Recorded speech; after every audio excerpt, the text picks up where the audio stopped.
Bismillahirrahmanirrahim. Ngalajengkeun hancadaresan kitab Durratun Nasihin halaman 165. Kantun qauluhu faqalat ya ustadzu ata'rifuni. Basih ngalajengkeun kisah anu can beresnya. Faqalat maka ngucap itu bintun, ya ustadzu kana lafad ya ustadzu. Ya ustadzu he guru, he ustad. Ata'rifuni, ata'rifuna haterang anjeun ka kami. Faqala maka ngucap atawa ngajawab saha Al Hasanu itu Syekh Hasan Basri. Rahimahullahu ta'ala, rahimamuga ngarohmatu ka itu Hasan saha Allahu ta'ala, Allah ta'ala. La ente terang saha Tuhan jente. Faqalat maka ngucap itu bintun kana lafad ana bintu tilkal mar'ati allati alamtaha as-sholata. Ana ari kami teh bintu tilkal mar'ati eta anak awewena bi anu. Anak awewena itu awewe teh geuning. Awewe nu mana allati anu alamta anu parantos ngawurukan anjeun haka itu mar'ah as-sholata kana maca sholawat.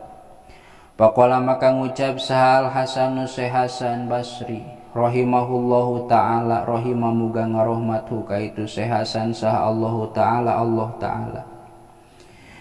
Naro Syekh Hasan Basri ka eta mar'ah teh kana lafad bi ayyi sababin nilti hadzal manzila. Bi ayyi sababin kalawan sabab naon nilti hadzal manzila, nilti ngahasilkeun anjeun hadzal manzila kana ieu tempat. Faqalat maka ngucap itu bintun kana lafad ya syaikhu, he syekh, he guru. Marro geus ngaliwatan bimakbarotina kana pakuburan kami.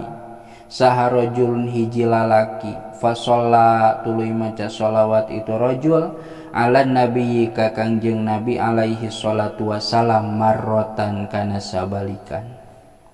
Wa ja'ala sareng ngajadikeun itu rajul sawabaha kana ganjaranana itu sholawat lana pikeun abdi sadaya.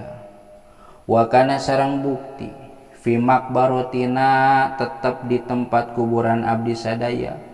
Khomsumiatin ari aya 500 wa khomsuna jeung 50 naonana insanan jalmana muadzabina barina anu disiksa kabeh panudia maka digero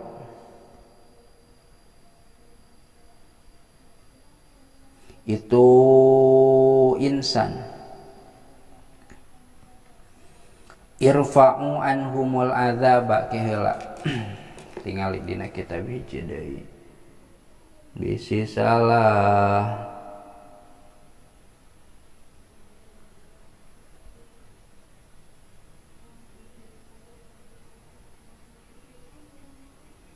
turikeun heula. Irfa'u kudu ngangkatkeun anjeun kabeh anhum ti itu ahli kubur al adzaba kana siksaan, berarti ka malaikat anu nyiksanya. Balikan deui atuh fi makbarotina eta tetep wakana sareng bukti fi makbarotina eta tetep di tempat kuburan abdi sadaya teh khomsumiatin ari aya 500 wa khomsuna jeung 50 naonana insanan jalmana muadzabina barina anu disiksa kabeh panudia maka digero itu malaikat atawa masing eta jalmana ogenya atawa aya sora.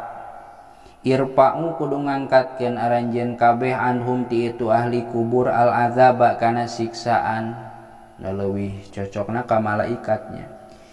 Bibarokati sholati hadar rajuli kalawan sabab berkah sholawatna ieu lalaki ala nabi ka kangjeng nabi alaihi salatu wassalam. Alaihi eta muga tetep ka itu nabi as-sholatu ari rahmat wassalamu sareng kasalamatan. Zubdatul wa'idin. Bahwa dina ieu hikayat teh aya hiji awewe anu mana eta awewe teh sumping ka Syekh Hasan Basri.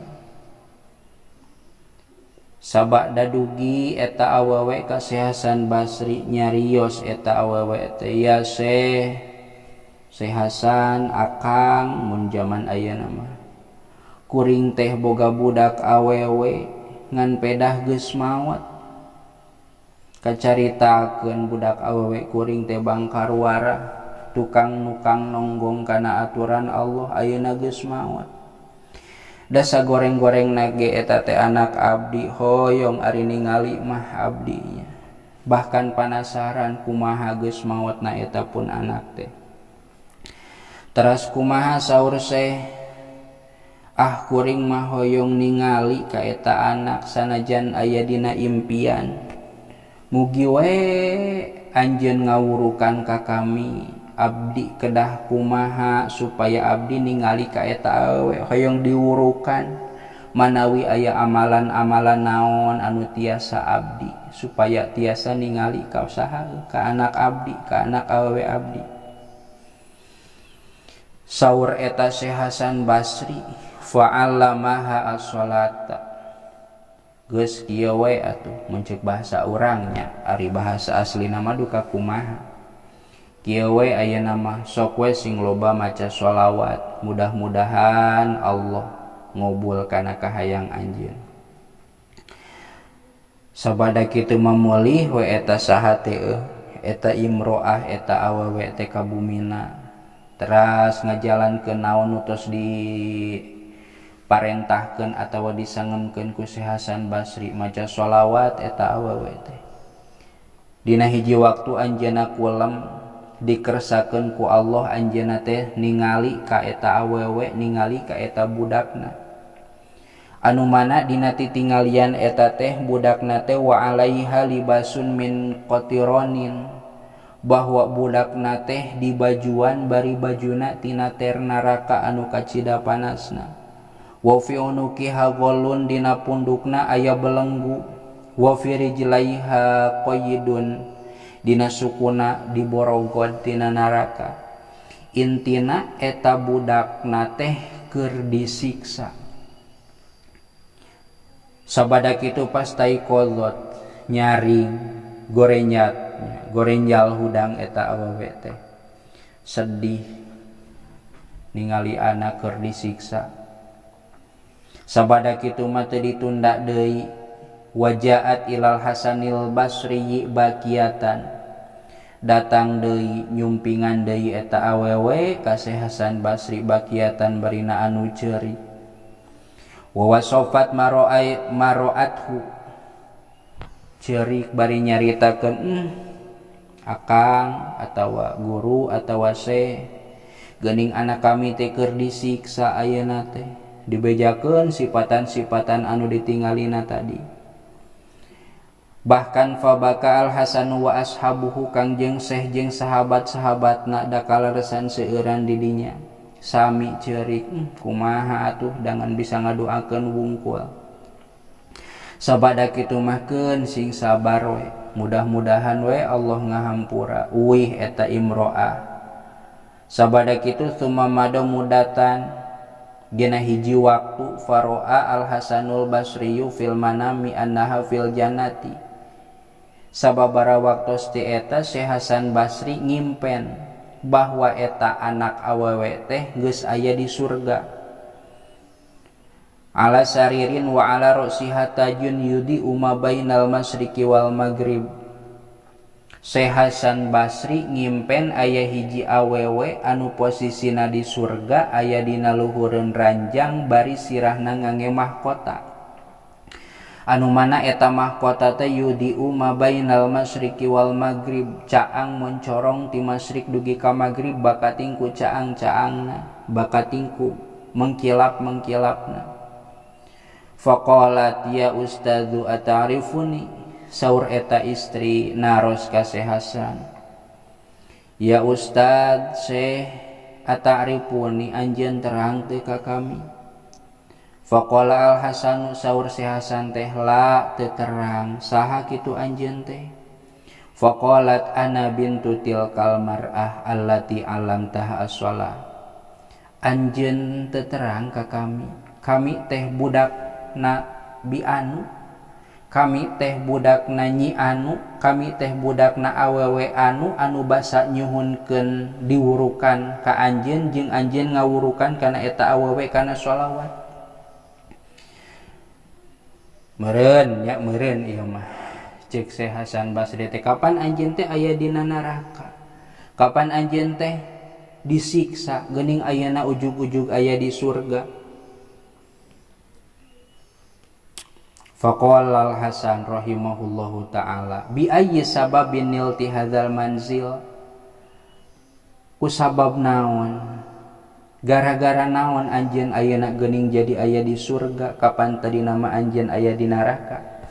Faqalat saur eta bintun, ya Syekh guru akang Syekh marro bimakbaratina rajulun, ari sababna mah kieu, dina hiji waktu aya hiji lalaki anu mana eta lalaki teh ngaliwat ke kuburan kami sarerea, da ukuring dikubur teh lobaan di dinya teh.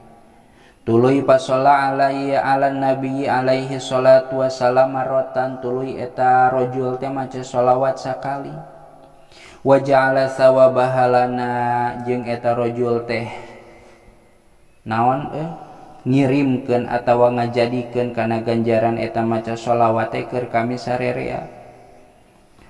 Wa kana fi maqbaratina khamsumi'atin wa khamsuna insanan mu'adzabina, di eta kuburan teh aya 550 kuburan, 550 urang lalaki liwat kadinya maca sholawat ka kami, ngajadikeun ganjaran sholawat keur kami sarerea.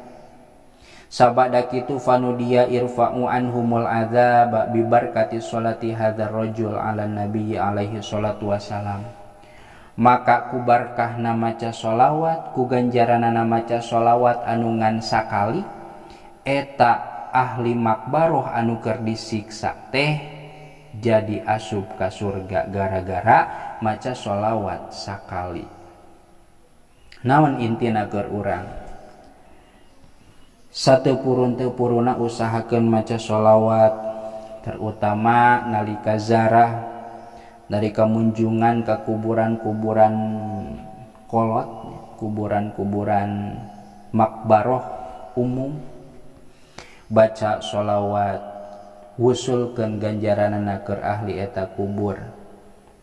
Da geuningan boro-boro loba ku sasholawat wae geus bisa naon, geus bisa ngangkatkeun kana siksaan mayit, siksaan ahli makbaroh anu sakitu lobana. Di dieu mah dikisahkeun khamsumi'atin wa khamsuna, 550 gara-gara maca hiji sholawat. Intina masing rajin maca sholawatnya, wusulkeun ganjaranana pikeun anu geus maraos, terutama kolot-kolot urang akin ini urang. Titik. Zubdatul wa'idhin wallahu a'lam bissawab.